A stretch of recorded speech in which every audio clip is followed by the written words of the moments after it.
On the night of October 31st, after trick-or-treaters have left, a man breaks into a pregnant woman's apartment and fatally stabs her before taking his own life by slitting his throat. Her husband finds their bodies when he comes home. On October 30th, twin teenage sisters leave their trailer and head to school, wearing their Halloween masks.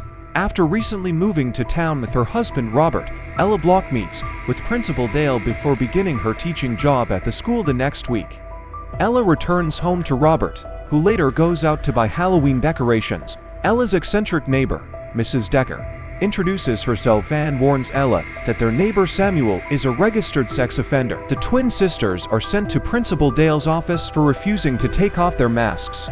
When he attempts to remove the masks himself, the girls beat him to death. The receptionist later discovers the principal with a flagpole impaled in his torso. When Robert returns, he and Ella notice Samuel smoking outside their house. Recalling Mrs. Decker's warning, Ella makes a disparaging remark about Samuel. Robert goes out to introduce himself and politely asks Samuel to leave, resulting in an awkward conversation where Samuel repeats Ella's comment.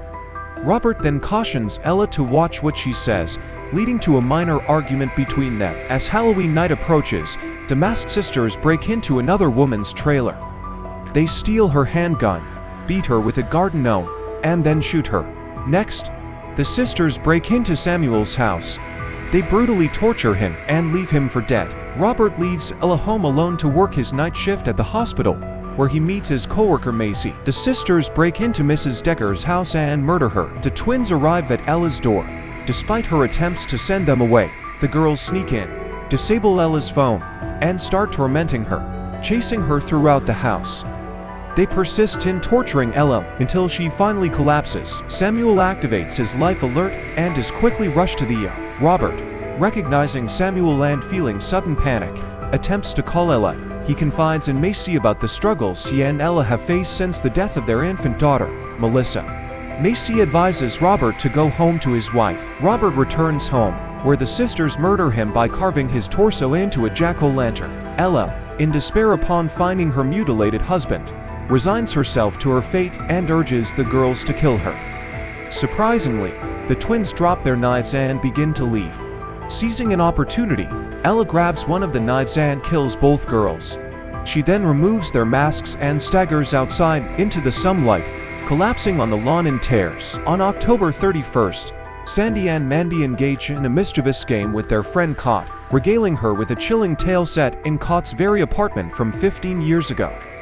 They recount the tragic story of a pregnant woman who sought refuge from her abusive partner by leaving him for another man. However, the enraged ex-partner committed a heinous act, ending the woman's life and his own on Halloween night. Remarkably, their unborn twins survived, and Sandy suggests they may have grown up to wreak havoc, as their whereabouts remain unknown. As Cot finds herself alone later that evening, eerie sounds outside her door and in her apartment compound her unease, suggesting the tale may not be entirely confined to the realm of fiction.